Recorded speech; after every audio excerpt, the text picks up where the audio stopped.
Womb for the soil.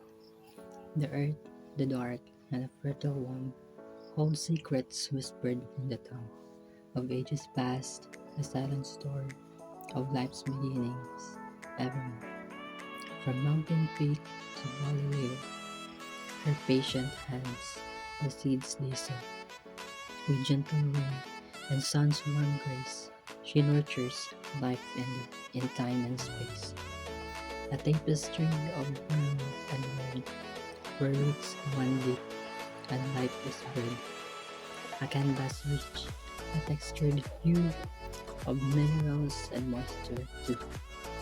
The humble worm, a tireless friend, her, her tireless work, it knows no end.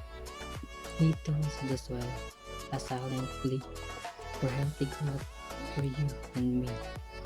From tiny sprout to towering tree, her bounty flows for all to see. A gift of life, a sacred trust. In her dark deeps, we place our dust. So let us guard this precious land with careful hand and helping hand. For in her heart, our future lies beneath the sun and starry skies.